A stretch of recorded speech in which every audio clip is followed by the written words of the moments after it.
Chers frères et sœurs, bonjour. Depuis des années, voyez, nos enfants ont ramené de l'école ou ont vu à la télévision tout un univers de peluches au pouvoir fantastique, de héros dont le parcours initiatique était dans le but de les attraper. Les Pokémon et maintenant les Digimon, eh bien, ils sont malheureusement partout. Et ils touchent nos enfants de 4 à 14 ans, nos enfants que nous aimons. Le nom Pokémon veut dire monstre de poche en anglais, Pocket Monster. Pokémon amuse les jeunes japonais depuis 1995. Pokémon est arrivé aux États-Unis, il a captivé les cerveaux des enfants d'âge élémentaire dans tout le pays. Pokémon est partout, dans les jeux de vidéo Nintendo, l'animation à la télévision, longs métrages, livres de bandes dessinées, jouets, vêtements, vidéos VHS, DVD. Et il y a même la collection qui est très populaire de jeux de cartes.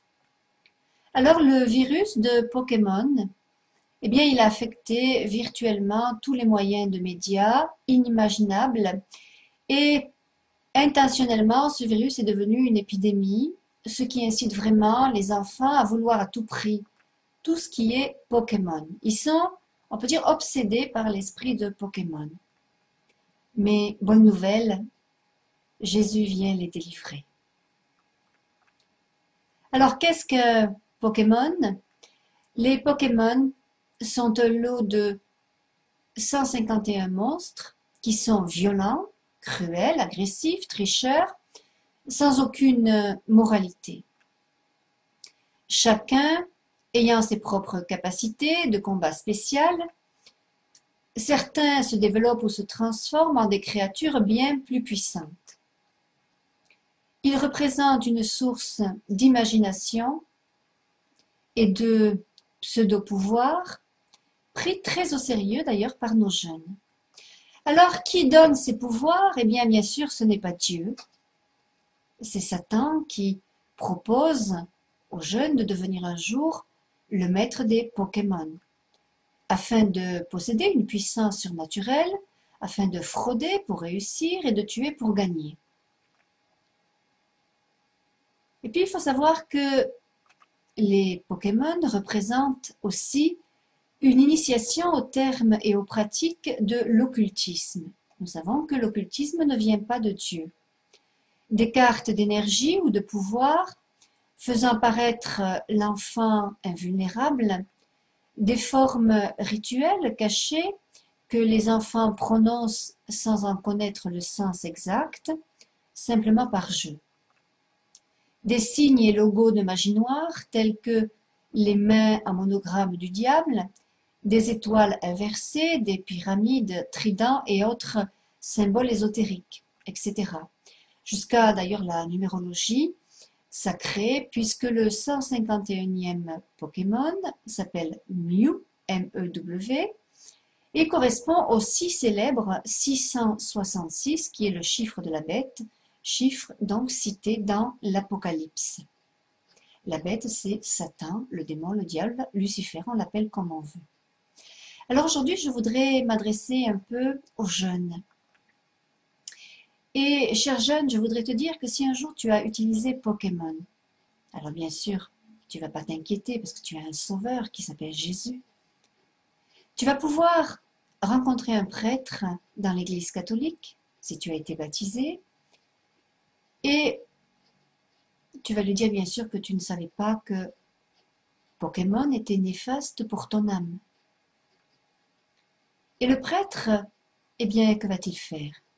Il va te donner le pardon de Dieu, ce qu'on appelle l'absolution, et Jésus va venir faire des merveilles dans ta vie, des merveilles de libération, des merveilles de joie, des merveilles de paix. Alors fais-lui confiance, fais confiance en Jésus, car il t'aime à la folie.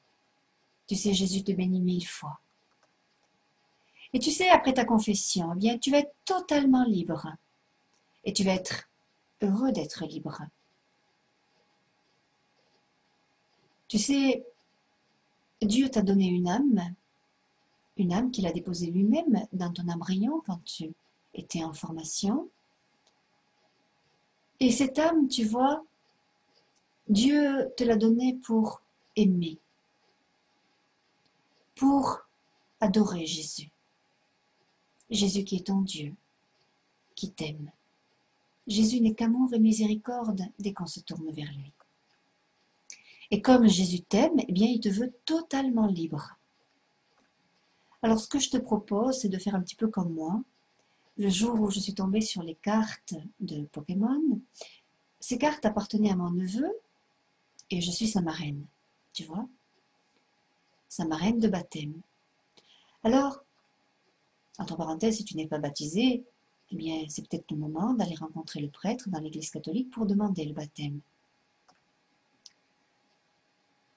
Donc, je te propose de faire comme moi, c'est-à-dire de déchirer puis de jeter toutes les cartes de Pokémon. Moi, mon intention était bien sûr de toutes les jeter à la poubelle de manière à ce que mon neveu ne puisse plus être affecté par les pouvoirs de ces cartes, tu vois. Un jour, je l'ai amené à la confession. Et depuis, il va beaucoup mieux. Alors, je te propose de faire la même chose. Jésus, lui, tu sais, il est simplement caché derrière le prêtre et il t'attend avec tout son amour de papa pour prendre toutes tes erreurs de voix, peut-être, tu vois, sur lui. Il veut te laver, vraiment, profondément, libérer ton âme et la rendre toute belle, comme au moment de ton baptême, sans péché. Alors, je vais faire cette petite prière à Jésus.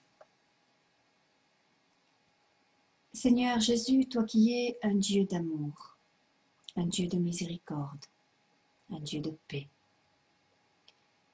toi qui aimes à la folie tous ces enfants qui sont les tiens, viens à ce moment toucher leur cœur, toucher leur âme, et viens avec ton pouvoir de guérison les délivrer de tout ce qui n'est pas de toi, Seigneur Jésus. Tu es l'amour et la miséricorde même, alors viens maintenant et touche leur cœur. Loué sois-tu, Seigneur Jésus. Amen.